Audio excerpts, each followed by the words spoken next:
जय हिंद दोस्तों, स्वागत है आप सभी का लक्ष्य के top 10 daily current affair series में। आज 27 अगस्त है और आज हम 10 सबसे महत्वपूर्ण प्रश्नों पर चर्चा करेंगे।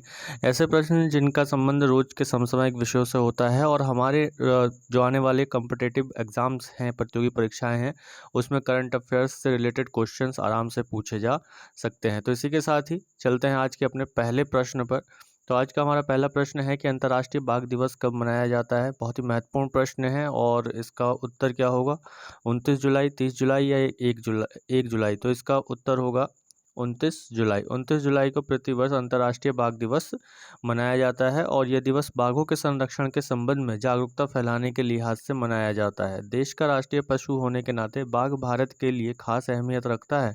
वहीं दुनिया भर में बाघों की घटती आबादी को देखते हुए इन्हें संरक्षित करने के लिए अंतर्राष्ट्रीय स्तर पर तमाम प्रयास शुरू किए गए हैं। इसी कड़ी में साल 2010 में सेंट पीटर्सबर्ग, जो कि कहाँ है, रूस में है, में एक बाघ समिट का आयोजन किया गया था, यानी टाइगर समिट का आयोजन किया गया था, बाघ सम्मेलन का आयोजन किया गया था। इस समिट में साल भर में एक दिन बाघों को समर्पित करने का निर्णय लिया गया और पैंथेरा टाइग्रिस के वैज्ञानिक नाम से जाने जाने वाला इस जीव के लिए 29 जुलाई की तारीख को तय किया गया था। यानी कि बाघ का वैज्ञानिक नाम क्या है? पैंथेरा टाइग्रिस बाघ का वैज्ञानिक नाम है। तभी से इस दिन को अंतर्राष्ट्रीय बाघ दिवस के तौर पर मनाया जाता है। साथ ही इस सम्मेलन में बाघ की आबादी अपने वाले 13 देशों ने यह वादा किया कि साल 2022 तक वे बाघों की आबादी दोगुना कर देंगे। वहीं गौरतलब है कि भारत ने अपना यह लक्ष्य तय वक्त से 4 साल पहले ही प्राप्त कर लिया।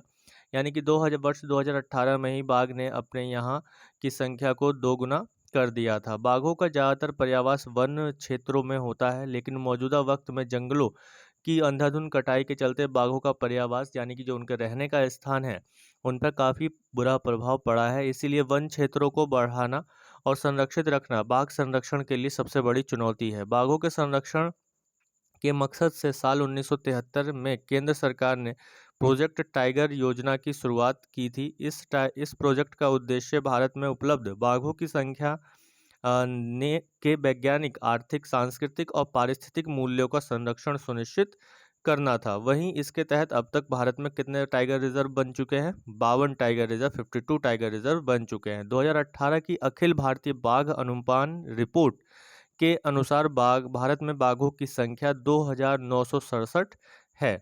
इसके साथ ही world wide fund of nature यानी WWF के अनुसार, चूंकि बाघ शीर्ष शिकारी है, इसलिए ये ग्रह के पारिस्थितिकी तंत्र के सामंजस्य को बनाए रखने में बहुत महत्वपूर्ण भूमिका निभाते हैं। वर्ष 2010 में रूस में सेंट पीटर्सबर्ग टाइगर समिट में पहला विश्व बाघ दिवस के रूप में मनाया गया था।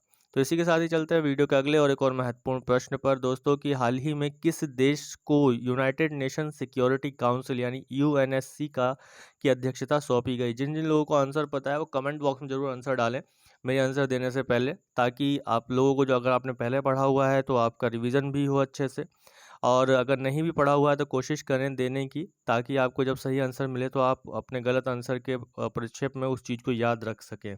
तो इस आंसर होगा क्या होगा इसका आंसर? इसका आंसर होगा भारत। तो ज़्यादा से ज़्यादा शेयर करना ना भूलें अपने दोस्तों के बीच में। तो 1 अगस्त से 1 महीने के लिए भारत संयुक्त राष्ट्र सुरक्षा परिषद की अध्यक्षता संभालेगा। हालांकि यूनाइटेड नेशन सिक्योरिटी काउंसिल में बतौर अध्यक्ष का पहला कार्य दिवस 2 अगस्त से शुरू हुआ। इस दौरान भारत समुद्री सुरक्षा, शांति स्थापना और आतंकवाद पर लगाम लगाने जैसे प्रयासों पर ध्यान केंद्रित करेगा। भारत के राजदूत TS त्रिमूर्ति ने यूनाइटेड नेशन महासभा प्रमुख को भारत की अध्यक्षता के दौरान अपने होने वाली मुख्य गतिविधियों से अवगत कराया है। गौरतलब है कि भारत सुरक्षा परिषद की अध्यक्षता एक ऐसे वक्त में संभाल रहा है जब वो अपना 75वां स्वतंत्रता दिवस मनाने वाला है। यूनाइटेड नेशन सिक्योरिटी काउंसिल के अस्थायी सदस्य के रूप में भारत का 2 साल का कार्यकाल 1 जनवरी 2021 से शुरू हुआ था। वहीं बात करें तो सुरक्षा परिषद संयुक्त राष्ट्र का सबसे शक्तिशाली निकाय है, जिसकी प्राथमिक जिम्मेदारी अंतर्राष्ट्रीय शांति और सुरक्षा को कायम करना होता है। संयुक्त राष्ट्र के अन्य अंग सदस्य राज्यों के लिए सिफारिशें करते हैं, किंतु सुरक्षा परिषद के साथ पास सदस्य देशों के लिए निर्णय लेने और और बाध्यकारी प्रस्ताव जारी करने की शक्ति होती है, यानी कि नाटो की पावर इनके पास होती है। वहीं स्थायी और अस्थायी सदस्य यूनाइटेड नेशन सिक्योरिटी काउंसिल का गठन 15 सदस्यों के द्वारा होता है, जिसमें 5 सदस्य स्थायी होते हैं और 10 सदस्य अस्थायी यानी कि गैर स्थायी होते हैं। सुरक्षा परिषद में 5 स्थायी सदस्य हैं, अमेरिका, ब्रिटेन, फ्रांस, रूस और चीन। गौरतलब है कि इन स्थायी सदस्य देशों के अलावा 10 अन्य देशों को 2 साल के लिए अस्थायी सदस्य के रूप में सुरक्षा परिषद में शामिल किया जाता है। 10 गैर अस्थायी सीटों का क्षेत्रीय वितरण क्षेत्रीय आधार पर किया जाता है। इनमें से 5 सदस्य एशियाई या अफ्रीकी देशों से, 2 दक्षिण अमेरिकी देशों से, 1 पूर्वी यूरोप से और 2 पश्चिमी यूरोप से या अन्य क्षेत्रों से चुने जाते हैं। इसी प्रकार अगला प्रश्न है हमारा, महत्वपूर्ण प्रश्न है, खेल से संबंधित प्रश्न है और अक्सर पूछा जाता है कि हाल ही में किस देश ने कोपा अमेरिका 2021 का खिताब जीता। तो शेयर करना ना भूलें अपने दोस्तों के बीच में, ज़्यादा से ज़्यादा शेयर करें ताकि मनोबल बढ़े और हम रेगुलर आते रहें इसी तरीके। देखिए रेगुलरिटी इसी वजह से टूटती है क्योंकि शेयर्स एंड सब्सक्राइब्स नहीं आ पाते हैं, ज़्यादा व्यूअर्स नहीं आ पाते हैं। तो मैं आप लोगों से यही कहूँगा कि अभी हाल ही में हुए पीईटी के एग्ज़ाम में रेगुलर जो करंट अफेयर्स हमने डाली है उसमें से अधिकांश क्वेश्चन आपको दोनों ही शिफ्ट में देखने को मिले हैं जिन्होंने रेगुलर फॉलोअप किया है।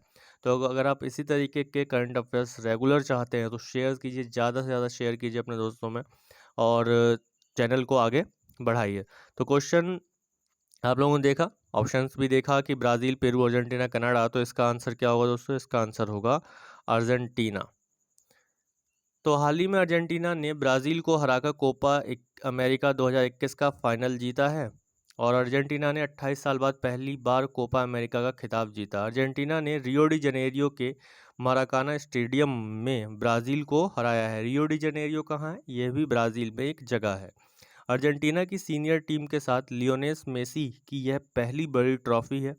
लियोनेल मेसी और नेमार 4 गोल के साथ शीर्ष गोल करने वाले खिलाड़ी रहे और यह जीत अर्जेंटीना की 15वीं कोपा अमेरिका जीत है। कोपा टूर्नामेंट की बात करें तो कोपा अमेरिका पुरुषों का फुटबॉल टूर्नामेंट है जो दक्षिण अमेरिका की राष्ट्रीय टीमों के बीच खेला जाता है। यह सबसे पुरानी फुटबॉल टूर्नामेंट प्रतियोगिता है। इसकी बात करें तो यह दुनिया का तीसरा सबसे ज़्यादा देखा जाने वाला टूर्नामेंट है। अगला प्रश्न है, महत्वपूर्ण प्रश्न है और आजकल सुर्खियों में चलता है भारत में कि राजद्रोह का संबंध किस धारा से है? धारा 124 से, धारा 124, धारा 126, धारा 165। तो इसका आंसर होगा आईपीसी का सेक्शन है धारा 124 ए, जिसमें राजद्रोह के संबंध में बताया गया है। तो हाल ही में सुप्रीम कोर्ट ने भारतीय दंड संहिता यानी आईपीसी 1860 की धारा 124 ए को चुनौती देने वाली याचिका पर केंद्र सरकार से जवाब मांगा है। गौरतलब है कि इस धारा के तहत 2 पत्रकारों पर केस दर्ज हुआ था और दोनों को जेल में भी रहना पड़ा था। पत्रकारों ने सर्वोच्च न्यायालय में याचिका दायर करते हुए कहा कि सरकारें आलोचना भी सुनने को तैयार नहीं है। अगर कोई आलोचना करता है तो सेक्शन 124 ए के तहत उसे गिरफ्तार कर लिया जाता है। तो राजद्रोह क्या होता है? सेडिशन क्या होता है? तो भारतीय दंड संहिता की धारा यानी कि आईपीसी की सेक्शन 124 ए के अनुसार जब कोई व्यक्ति बोले गए या लिखित शब्दों, संकेतों या दृश्य प्रतिनिधित्व द्वारा या किसी और तरह से घृणा या अवमानना या उत्तेजित करने का प्रयास करता है या भारत में कानून द्वारा स्थापित सरकार के प्रति असंतोष को भड़काने का प्रयास करता है तो वह राजद्रोह का आरोपी है। राजद्रोह एक गैर जमानती अपराध है। इसमें सजा 3 साल से लेकर आजीवन कारावास और जुर्माना भी हो सकता है। यह एक औपनिवेशिक कानून है, यानी कि यह अंग्रेजों के समय बनाया गया कानून है और यह स्वतंत्रता आंदोलन को दबाने के लिए बनाया गया था। उसी कानून का इस्तेमाल अंग्रेजों ने महात्मा गांधी और बाल गंगाधर तिलक आदि जैसे प्रमुख नेताओं के खिलाफ भी किया था। तो इसी के साथ ही चलते हैं वीडियो के अगले और एक और महत्वपूर्ण प्रश्न पर। लेकिन आईपीसी का सेक्शन 124 ए सेडिशन के लिए जाना जाता है, राजद्रोह के लिए जाना जाता है। याद रखिएगा क्योंकि आने वाली उत्तर प्रदेश एसआई की परीक्षाएं या बिहार एसआई की परीक्षाओं में महत्वपूर्ण रूप से पूछे जा सकते हैं। अगला प्रश्न है कि हाल ही में दिल्ली पुलिस आयुक्त के रूप में कौन नियुक्त किए गए? ऑप्शन है राकेश अस्थाना, राजेंद्र राणा, सुरेश नायक या अमरिंदर खुराना। तो इसका आंसर होगा राकेश अस्थाना। 27 जुलाई 2021 को आईपीएस अधिकारी राकेश अस्थाना को दिल्ली पुलिस के आयुक्त के रूप में नियुक्त किया गया। Rakesh Asthana border security force के महानिदेशक के रूप में 31 जुलाई को सेवानिवृत्त यानी कि रिटायर होने वाले थे। राकेश अस्थाना 1984 बैच के गुजरात कैडर के एक भारतीय पुलिस सेवा अधिकारी हैं जो बॉर्डर सिक्योरिटी फोर्स यानी बीएसएफ के महानिदेशक के रूप में कार्यरत थे। इससे पहले 30 जून 2021 को एस.एन. श्रीवास्तव के रिटायर के बाद बालाजी श्रीवास्तव को दिल्ली पुलिस का अतिरिक्त प्रभार दिया गया था। तो बालाजी श्रीवास्तव के स्थान पर अब राकेश अस्थाना दिल्ली पुलिस के कमिश्नर होंगे।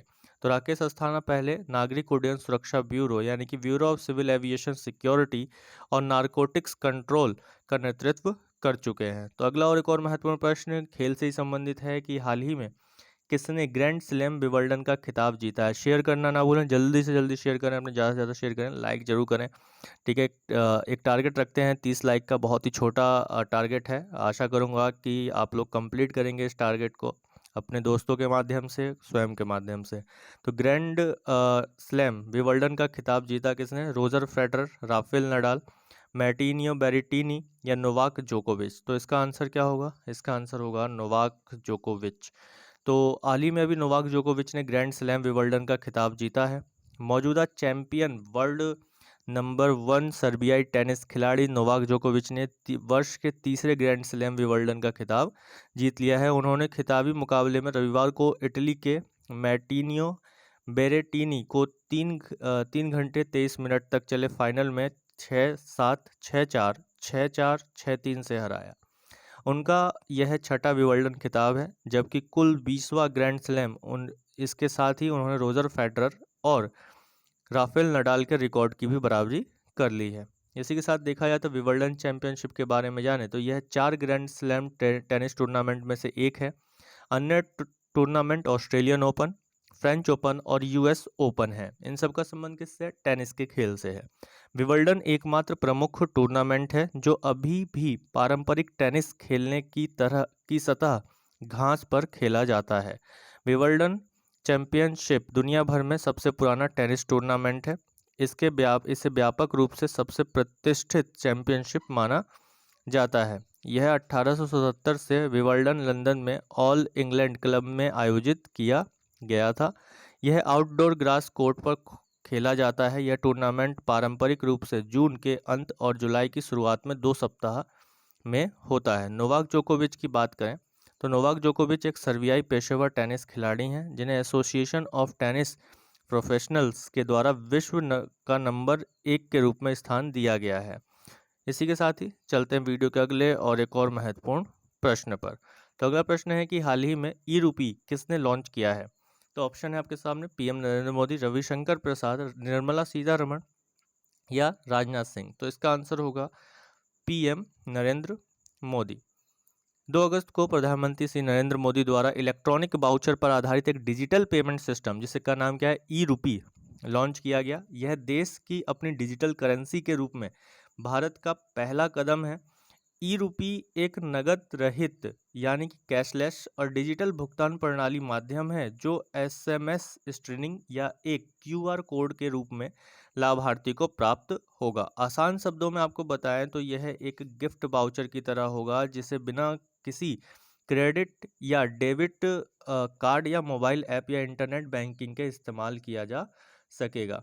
वहीं बात करें तो यह कुछ चुनिंदा केंद्रों पर जहां यह स्वीकार्य होगा रिडीम कराया जा सकेगा, अर्थात इसकी मदद से क्रय विक्रय किया जा सकेगा। वहीं अगर बात करें तो इसे national payments corporation of India यानी कि एनपीसीआई ने अपने यूपीआई प्लेटफॉर्म पर बनाया है और इसे एनपीसीआई यानी कि national payments corporation of India, वित्तीय सेवा विभाग, स्वास्थ्य एवं परिवार कल्याण मंत्रालय और राष्ट्रीय स्वास्थ्य प्राधिकरण द्वारा संयुक्त रूप से लॉन्च किया गया।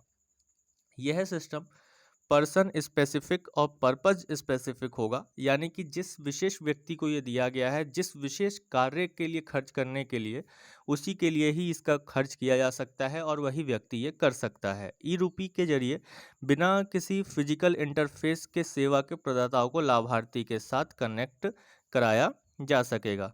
सभी बैंक ई रूपी जारी करने वाले एंटिटी होंगे, यानी कि यह सभी बैंकों द्वारा जारी किया जा सकता है।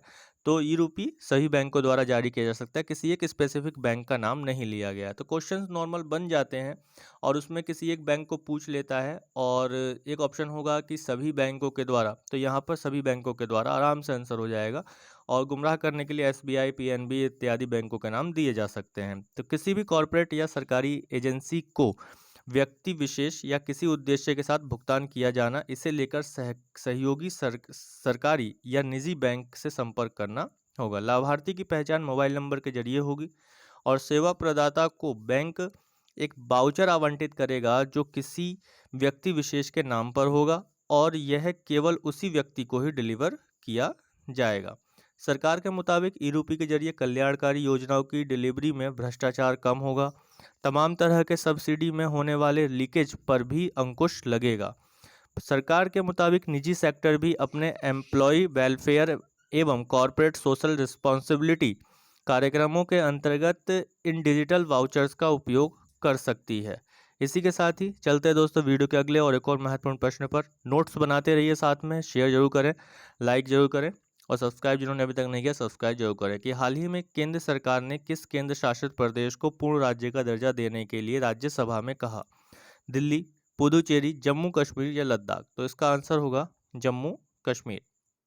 केंद्र सरकार ने हाल ही में राज्यसभा में कहा कि वह जम्मू कश्मीर को पूर्ण राज्य फुल स्टेटसहुड का दर्जा देगी, लेकिन यह तब तय किया जाएगा जब एक बार कश्मीर घाटी में स्थिति फिर से सामान्य हो जाए। यहाँ फुल स्टेटहुड देने की बात इसलिए आई क्योंकि 2019 में जम्मू कश्मीर राज्य पुनर्गठन अधिनियम के बाद केंद्र सरकार ने जम्मू कश्मीर को 2 केंद्र शासित प्रदेशों में बांट दिया था, पहला जम्मू और कश्मीर और दूसरा लद्दाख। दरअसल धारा 370 और अनुच्छेद 35A को खत्म करने के बाद जम्मू कश्मीर का राज्य का दर्जा भी समाप्त हो गया था और केंद्र सरकार ने वहां संघ शासित प्रदेशों का वर्गीकरण करते हुए ही राज्य के शासन को चलाने का निर्णय लिया था। यह पहली बार है कि जब किसी राज्य को 2 केंद्र शासित प्रदेशों में तब्दील किया गया था। इस सिलसिले में श्रीनगर और लेह में 2 अलग अलग शपथ ग्रहण समारोह का आयोजन भी किया गया था।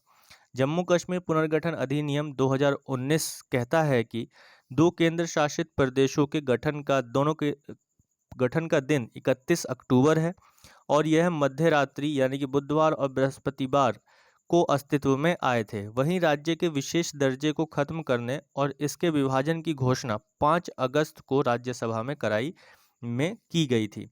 तो यहाँ पर इन सभी तिथियों को आप ध्यान से पढ़ें और ध्यान से नोट डाउन करें क्योंकि दिन तिथियाँ बड़े ही आसानी से आपके प्रश्न में बन जाते हैं। तो कानून के मुताबिक संघ शासित प्रदेश जम्मू कश्मीर में पुदुचेरी की तरह ही विधानसभा का प्रावधान किया गया है, जबकि लद्दाख चंडीगढ़ की तर्ज पर बिना विधानसभा वाला केंद्र शासित प्रदेश के रूप में बनाया गया है। यानी कि लद्दाख जो है वहाँ विधानसभा नहीं है, जबकि जम्मू कश्मीर में पुडुचेरी की तरह विधानसभा है। दिल्ली व पुडुचेरी की तरह विधानसभा है कहाँ? जम्मू कश्मीर में। यानी कि अभी वर्तमान में क्वेश्चन ऐसे भी बन सकता है कि कितने केंद्र शासित प्रदेश हैं जहाँ पर विधानसभाएं हैं? तो अभी वर्तमान में 3 हैं। कौन कौन? दिल्ली, पुडुचेरी और जम्मू कश्मीर, जो कि अभी नया है। तो इस मैप में आप देख सकते हैं स्थिति कि ये जो क्षेत्र है ये लद्दाख का क्षेत्र है और यह जो क्षेत्र है यह जम्मू कश्मीर का क्षेत्र है, जो कि दोनों केंद्र शासित प्रदेश है। इसी के साथ ही चलते वीडियो के अगले और एक और महत्वपूर्ण प्रश्न पर कि वैश्विक युवा विकास सूचकांक में भारत का स्थान कौन सा है? तो ऑप्शन से 120, 122, 125 या 129। तो इसका आंसर क्या होगा? इसका आंसर होगा दोस्तों 122। 10 अगस्त 2021 को लंदन में राष्ट्रमंडल सचिवालय यानी कॉमनवेल्थ सेक्रेटरीट द्वारा जारी वैश्विक युवा विकास सूचकांक यानी ग्लोबल यूथ डेवलपमेंट इंडेक्स में 181 देशों में भारत का स्थान कितना रहा? 122वां स्थान भारत का रहा। इस सूचकांक में सिंगापुर शीर्ष स्थान पर है, जबकि नाइजर अंतिम स्थान पर रहा। युवा, शिक्षा, रोजगार, स्वास्थ्य, समानता और समावेश, शांति और सुरक्षा, राजनीतिक और नागरिक भागीदारी के विकास के अनुसार यह सूचकांक 0.00 ये न्यूनतम होगा और 1 जो है वो उच्चतम के बीच देशों को रैंक किया जाता है, जो कि 1 सबसे ज़्यादा होगा और 0 जो होगा वो सबसे निम्नतम होगा। इनके बीच जो देश आएंगे उनको उसी हिसाब से रैंक किया जाता है। तो भारत का स्थान क्या है? कुल मिलाकर 122वां स्थान है, जो कि 181 देशों में। कौन जारी करता है? यह राष्ट्रमंडल सचिवालय द्वारा ये जारी किया जाता है ग्लोबल यूथ डेवलपमेंट इंडेक्स। तो इसी के साथ ही अगला और एक और महत्वपूर्ण प्रश्न और अंतिम प्रश्न है ये हमारे आज के वीडियो का। तो आप लोग देख पा रहे हैं कि 10 क्वेश्चन है और ये 10 क्वेश्चन अपने आप में कई सारे क्वेश्चंस को क्रिएट कर सकते हैं, बना सकते हैं, अगर आपने इन्हें ध्यान से पढ़ा है, सुना है, स्किप नहीं किया है और एक एक शब्द को नोट डाउन किया है अपने नोटबुक में और उसे एक बार फिर से दोबारा से रिवाइज किया है। तो मैं यकीन के साथ कह सकता हूँ कि अगर आप रेगुलर बने रहेंगे तो आपके हाथों से, आपके सामने से करंट अफेयर्स का ऐसा कोई प्रश्न नहीं होगा जिसे आप छोड़ दें। इवन बेसिक का कोई प्रश्न नहीं होगा जिसे आप छोड़ पाएंगे, क्योंकि हमारे current affairs current plus basics दोनों से संबंध रखते हैं। तो 10वां प्रश्न है हमारा कि भारत ने हाल ही में किस देश के साथ नौसेना अभ्यास अल मोहेद अल हिंदी 2021 में भाग लिया? सऊदी अरब, कुवैत, ईरान, कतर। तो इसका आंसर क्या होगा दोस्तों? इसका आंसर होगा सऊदी अरब। तो जिन्होंने भी आंसर दिया है, बहुत अच्छी बात है कि भारत और सऊदी अरब के बीच बढ़ते रक्षा संबंधों की कड़ी में आईएनएस कोच्चि अगस्त 2021 को पोर्ट अल जुबैल पहुंचा। ठीक है, आईएनएस कोच्चि जो कि हमारा एक जहाज है नेवी के पास, वह है पोर्ट अल जुबैल, यानी कि अल जुबैल पोर्ट या बंदरगाह कहाँ है? सऊदी अरब में है, वहाँ पहुँचा। और इस पोत की यात्रा द्विपक्षीय रक्षा संबंधों में एक नए अध्याय की शुरुआत करती है। रियाद जो कि राजधानी है किसकी? सऊदी अरब की, में भारतीय दूतावास द्वारा जारी एक बयान के अनुसार दोनों देशों के बीच नौसेना अभ्यास अल मोहेद अल हिंदी 2021 का बंदरगाह चरण शुरू हो गया है। तो ये था आज के हमारे 10 सबसे महत्वपूर्ण प्रश्न। ये आपका आज का अंतिम प्रश्न है। इसका उत्तर आप सभी लोग कमेंट बॉक्स में जरूर दीजिएगा कि राष्ट्रीय महिला ऑनलाइन शतरंज का खिताब किसने जीता? इस प्रश्न का उत्तर आप सभी लोग कमेंट बॉक्स में जरूर दीजिएगा। इसी तरीके से वीडियो के अंत तक बने रहने के लिए आप सभी का बहुत बहुत धन्यवाद। लाइक, शेयर और सब्सक्राइब करना ना भूलें और अपने दोस्तों में ज़्यादा से ज़्यादा शेयर करें। मैंने आप लोगों को पहले ही बोला, अगर आप रेगुलर इसी तरीके की वीडियोस चाहते हैं, नॉलेज चाहते हैं, करंट अफेयर्स चाहते हैं और अच्छा करंट अफेयर्स चाहते हैं, तो शेयर जरूर करें, लाइक्स और सब्सक्राइब जरूर करें। और आज का हमारा टारगेट लाइक्स का, जैसा कि मैंने आपको बताया, ज़्यादा नहीं है, 30 लाइक्स का है, 30 लाइक्स का है। तो मैं चाहूँगा कि आप लोग यहाँ तक इस टारगेट को अचीव करने में हमारी सहायता ज़रूर करें। धन्यवाद यहाँ अंत तक बने रहने के लिए। जय हिंद।